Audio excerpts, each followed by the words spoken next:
ఈ కొత్త సంవత్సరంలోనైనా ఈ కాంగ్రెస్ ప్రభుత్వానికి బుద్ధి రావాలని ముఖ్యమంత్రి రేవంత్ రెడ్డి మనసు మారి వ్యక్తుల మీద కక్షతో రాష్ట్రాన్ని నాశనం చేసే పద్ధతుల్ని, వ్యక్తుల మీద కోపంతో, వ్యక్తుల మీద దుగ్ధతో తెలంగాణ రాష్ట్ర ప్రగతిని కుంటుపరిచే తిరోగమన చర్యల్ని బంద్ చేయాలని, ఆ విధంగా రేవంత్ రెడ్డి కూడా భగవంతుడి కొత్త సంవత్సరం మంచి బుద్ధిని ప్రసాదించాలని కోరుకుంటూ, ముఖ్యంగా ఈ సంవత్సర కాలంలో ప్రభుత్వం యొక్క తీరు, ప్రభుత్వం యొక్క విధానం చూస్తే చాలా స్పష్టంగా అర్థమవుతా ఉంది. ఇందాక మా సీనియర్ నాయకులు కుత్బుల్లాపూర్ శాసనసభ్యులు వివేక్ గౌడ్ గారు చెప్పినట్టుగా ఇదొక తుగ్లక్ ప్రభుత్వం, తిరోగమన విధానాలతోని తెలంగాణ రాష్ట్రాన్ని సర్వనాశనం చేస్తున్నటువంటి అరాచక ప్రభుత్వం అని స్పష్టంగా రాష్ట్ర ప్రజలకు ఈ 400 రోజుల పరిపాలనలో అర్థమైపోయింది.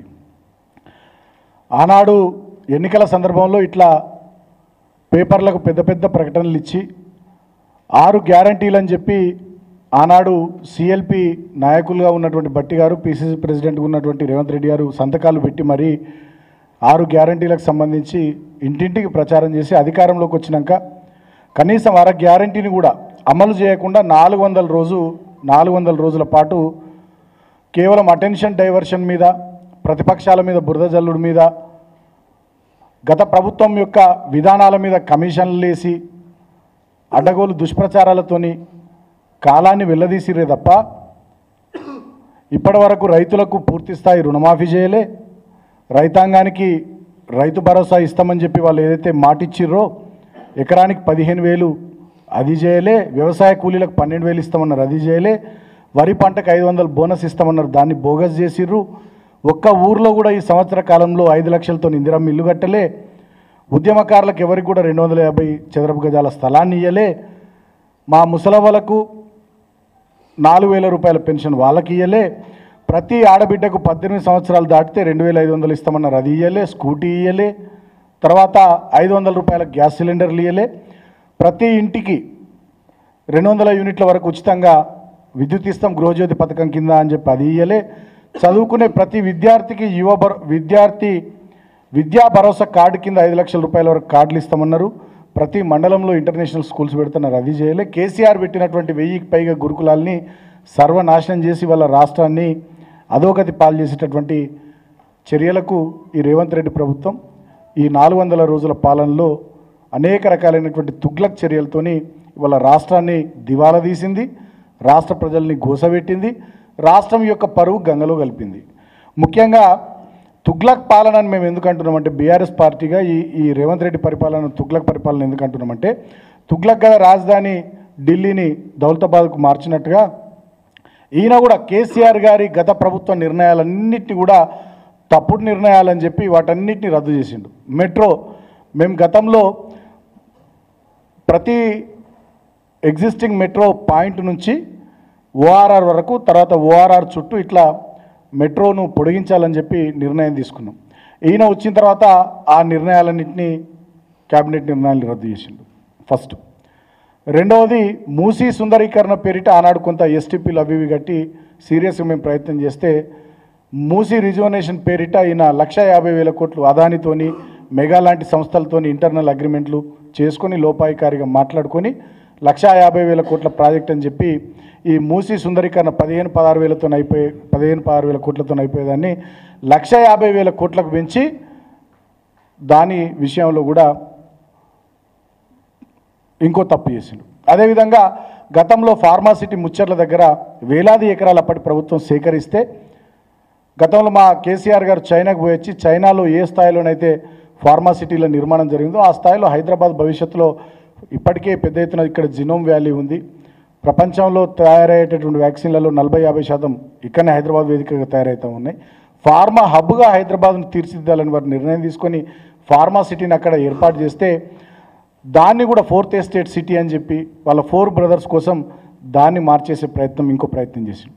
గతంలో కేసీఆర్ గారు నేను ఆనాడు పెద్దపల్లి పార్లమెంట్ సభ్యుడిగా ఎంపీ ఉన్నప్పుడు అధికారం వచ్చిన కొత్తలోనే ఓఆర్ఆర్కు అవతలగా RRR రావాల్సినటువంటి అవసరం ఉంది, ఓఆర్ఆర్ వరకు జనావాసాలు బాగా పెరిగినాయి. ఓఆర్ఆర్ దాటిన తర్వాత కూడా పెరుగుతూ ఉన్నాయి. భవిష్యత్తులో అద్భుతమైనటువంటి రాష్ట్రంగా తెలంగాణ ప్రగతి పరుగులు పెట్టాలని చెప్పి RRRకు కేసీఆర్ గారు రూపకల్పన చేసి ఆనాడే ప్రధానమంత్రి నరేంద్ర మోడీ గారిని కలిసి surface road transport minister and national highways minister అయిన గడ్కరీ గారిని కలిసి మేము మొదట గవర్నమెంట్లోకి వచ్చిన ఫస్ట్ టర్మ్లోనే దీనికి సంబంధించి అడుగులు వేసాం. సో అది టెండర్ స్టేజ్కి వచ్చింది. వీళ్ళు అధికారంలోకి వచ్చిన తర్వాత దాన్ని కూడా పక్కకు పెట్టి సంవత్సర కాలం దాని విషయంలో కాలయాపన చేసి మళ్ళీ ఇప్పుడు దాన్ని ఏదో టెండర్లు పిలిచేటటువంటి ప్రయత్నం చేస్తూ ఉన్నారు. ఇది ఒక నిర్ణయం RRRకి సంబంధించి. అదేవిధంగా కాళేశ్వరం ప్రాజెక్టు మేడిగడ్డ కుంగిపోయింది, కొట్టుకపోయిందని చెప్పి దుష్ప్రచారాలు చేసి కాళేశ్వరంలో మేడిగడ్డకు దిగువన ఇప్పటి వరకు ఈ వర్షాకాలం నుంచి ఇప్పటి వరకు దాదాపు 2700 TMCల నీళ్లు గోదావరి నీళ్లు సముద్ర పాలైనాయి. అక్కడి నుంచి నీళ్లు లిఫ్ట్ అయ్యాక తెలంగాణలో చెరువులు నింపక వాళ్ళ తెలంగాణ రైతుల పొట్టగొట్టి తెలంగాణలో పంటలు ఎండబెట్టి ఇంకొక తుగ్లక్ చర్య ఈయన రేవంత్ రెడ్డి తీసుకున్నాడు, చేసిండు.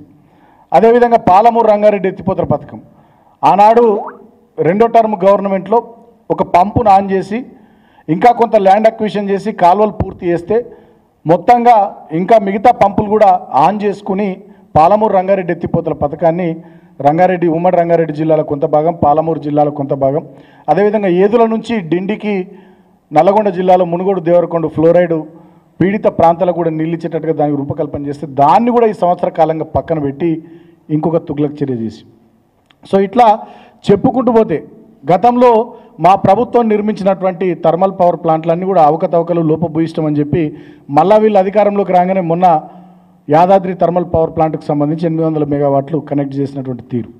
అంటే గత ప్రభుత్వ ప్రతి నిర్ణయాన్ని విమర్శించి ఆనాడు మేము ప్రభుత్వంలో ఉన్నప్పుడు వీళ్ళు ప్రతిపక్షంలో ఉన్నప్పుడు దాని మీద దుష్ప్రచారాలు చేసి అబద్ధాలని ప్రచారం చేసి ఏదో అవినీతి జరిగిందని చెప్పి ఏదో అక్రమాలు జరిగిందని చెప్పి తెలంగాణకి ఏదో నష్టం జరిగిందని చెప్పి తప్పుడు ప్రచారాలు చేసి అధికారంలోకి వచ్చిన తర్వాత మళ్ళా ఆ ప్రాజెక్టులనే వినియోగించుకోవడం, దాంట్లో కొంచెం అటు ఇటు మార్పులు చేసి వాటినే కొనసాగించేటట్టు చేయడం, ఈ రకమైనటువంటి చర్యలు తప్ప కొత్తగా ఈ సంవత్సర కాలంలో రేవంత్ రెడ్డి ప్రభుత్వం చేపట్టినటువంటి ఒక ప్రాజెక్టు లేదు, ఒక పని అంటే ఒక పని కూడా లేదు.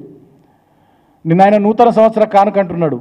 ఏది షామీర్పేట వరకు మెట్రో రైలు పొడిగింపు కానీ మేడ్చల్ వరకు మెట్రో రైలు పొడిగింపు కానీ అదంతా గత ప్రభుత్వం తీసుకున్నటువంటి నిర్ణయాలే.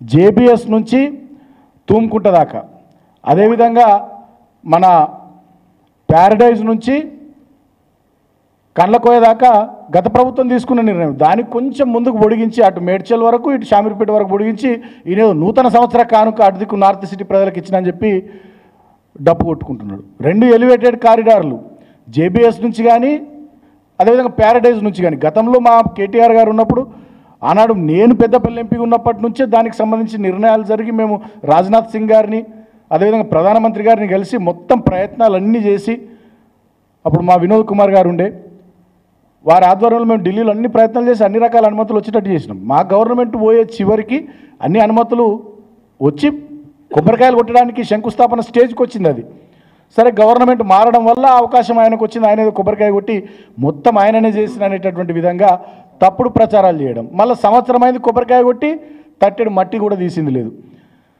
ఇంకా దుర్మార్గం ఏంటంటే 1,37,000 కోట్ల రూపాయలు అప్పులు చేసి ఈ సంవత్సర కాలంలో ఒక్కటంటే ఒక కొత్త ప్రాజెక్టు కట్టిండా? కేసీఆర్ గారి పరిపాలన అంటే ఇవాళ తెలంగాణ ప్రజానీకానికి ఒక పాలమూరు రంగారెడ్డి ఎత్తిపోతల పథకం కనబడుతుంది, ఒక మిషన్ భగీరథ ప్రాజెక్టు కనబడుతుంది, ఒక కాళేశ్వరం ప్రాజెక్టు కనబడుతుంది, ఒక యాదాద్రి థర్మల్ పవర్ ప్లాంట్ కనబడుతుంది, ఒక యాదాద్రి గుడి కనబడుతుంది, సచివాలయం కనబడుతుంది, 150 అడుగుల అంబేద్కర్ విగ్రహం కనబడుతుంది, 46,000 చెరువులు పూడికలు తీసిన విధానం కనబడుతుంది. అదేవిధంగా బ్రహ్మాండంగా రైతులకు రైతు బంధు కానీ మిగతా కార్యక్రమాలు చేసినవి కనబడతాయి. 24 గంటలు ఉచితంగా రైతాంగానికి కరెంట్ ఇచ్చింది కనబడుతుంది. 150 అడుగుల బాబాసాహెబ్ అంబేద్కర్ విగ్రహం ప్రపంచంలో ఎత్తైనది, దాంతోపాటు 1000కి పైగా గురుకులాలు కనబడతాయి. ఇన్ని నిర్ణయాలు ఇన్ని కార్యక్రమాలు మా 10 ఏళ్ల పరిపాలనలో కనబడ్డాయి. మరి 1,37,000 కోట్ల అప్పులు చేసినటువంటి రేవంత్ రెడ్డి ఈ సంవత్సర కాలం పరిపాలనలో తర్వాత రాష్ట్ర ప్రభుత్వం యొక్క 2,82,000 కోట్లు 2,92,000 కోట్లు బడ్జెట్ పెట్టుకున్నటువంటి ఈ సంవత్సర కాలంలో మరి ఆ పైసలు ఎటువైనాయి, తెచ్చిన అప్పులు ఎటువైనాయి?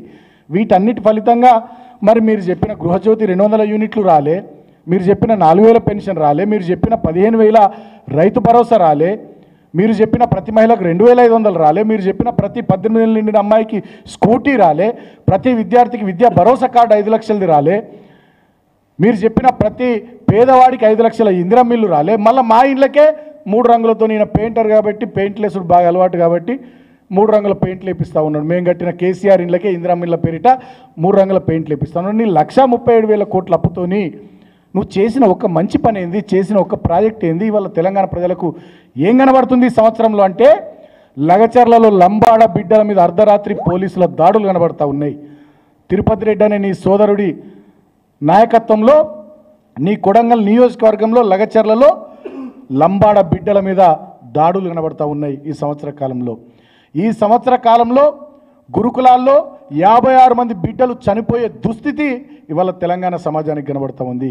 నీ సంవత్సర కాల పరిపాలనలో హైడ్రా పేరిట పేదలు, దిగువ మధ్యతరగతి ప్రజలు ఎవరైతే చెర్ల పక్కకు, కుంటల పక్కకి ఇల్లు కట్టుకున్నారో 40 ఏళ్ళ నుంచి 30 ఏళ్ళ నుంచి 50 ఏళ్ళ నుంచి మా దళితులు, బీసీలు, మా ఎస్టీలు, మా మైనారిటీలు ఎవరైతే ఇల్లు కట్టుకున్నారో వాళ్ళ ఇల్లు, వాళ్ళ గూడును కూలగొడతా ఉంటే వాళ్ళ ఏడుపులు ఇవాళ తెలంగాణ సమాజానికి కనబడతా ఉన్నాయి.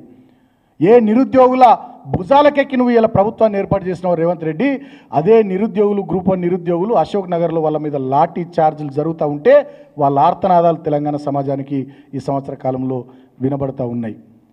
ఈ సంవత్సర కాలంలో ఒక్కటంటే ఒక్క ప్రాజెక్టు, ఒక్కటంటే ఒక్క మీరు చెప్పినటువంటి పథకం అమల్లోకి వచ్చిందా, ఏదైనా కనబడ్డదా? మొత్తంగా తెలంగాణలో ఇవల్ల ఆరోగ్యం పడకేసింది. దవాఖానలలో మందులు లేవు. గాంధీ, ఉస్మానియా నుంచి మొదలుకొని గ్రామ స్థాయిలోని ప్రైమరీ సబ్ హెల్త్ సెంటర్ వరకు దవాఖానలలో మందులు లేవు, డాక్టర్లు లేరు, వైద్యం పడకేసింది. గురుకులాలు నాశనం అయిపోయినాయి, స్కూళ్ళన్నీ కథమైపోయినాయి. డ్రాప్అవుట్లు గురుకులాల్లోనే ఇంటర్మీడియట్ స్థాయిలో 40% డ్రాప్అవుట్లు పెరిగిపోయినాయి. ఇవాళ రైతుల ఆత్మహత్యలు పెరిగిపోయినాయి, చేనేత కార్మికుల ఆత్మహత్యలు పెరిగిపోయినాయి. తెలంగాణలో కరెంటు చక్కగా వస్తలేదు, ఊళ్ళల్లో ఇబ్బందులు పడుతూ ఉన్నారు. ఇవాళ ఎంఎస్ఎంఈ ఇండస్ట్రీ కూడా మొత్తం హైదరాబాద్లో వాళ్ళు ఇబ్బంది పడుతూ ఉన్నారు కరెంటు కోతలతోని. ఇవాళ ఏం జరుగుతూ ఉంది తెలంగాణలో ఈ సంవత్సరం కాలంలో అంటే ఎవరికీ ఏం జరుగుతలేదు. ఒక రేవంత్ రెడ్డి గారి కుటుంబము, కాంగ్రెస్ కుటుంబం మాత్రం ఈ సంవత్సర కాలంలో మంచిగా కడుపు నిండా సంపాదించుకున్నారు. రాబోయే 7, 8, 9, 10 తరాల వరకు కూడా కూర్చొని తిన్న అరగనంత రేవంత్ అంటే మేము రవ్వంత అని విమర్శించేది, ఇవాళ రవ్వంత కాదు, ఆయన కొండంత అయిపోయాడు. అంత సంపాదించుకున్నాడు, బాగా సంపాదించుకున్నాడు. అడ్డగోలు అక్రమాలు, అడ్డగోలు అవినీతి కార్యక్రమాలతో ఇవాళ రవంత్ రెడ్డిలాగా ఉన్నటువంటి రేవంత్ రెడ్డి ముఖ్యమంత్రి అయిన సంవత్సర కాలంలో తెలంగాణ ప్రజలకు ఒక ప్రాజెక్టు రాలే, ఒక సంక్షేమ కార్యక్రమం అమలు కాలే. కానీ ఈ రవంత్ రెడ్డి మాత్రం కొండంత రెడ్డి అయిండు. కోట్లాది రూపాయలు, 1000 కోట్ల రూపాయలు రియల్ ఎస్టేట్ వాళ్ళని బెదిరించి, ఫార్మా కంపెనీలను బెదిరించి, సినిమా ఇండస్ట్రీ వాళ్ళని బెదిరించి, వ్యాపారస్తులను బెదిరించి, అందరిని బెదిరించి ఢిల్లీకి పంపిస్తున్నాడు. ఈయన దాచుకుంటున్నాడు. దినదిన ప్రవర్ధమానమైనట్టు రేవంత్ రెడ్డి సంవత్సర కాలంలో మంచిగా బ్రహ్మాండంగా ఆయన ఆస్తులు పెరిగినాయి, ఆయన పెరిగిండు తప్ప తెలంగాణ పరిస్థితి నానాటికి దిగజారిపోయింది.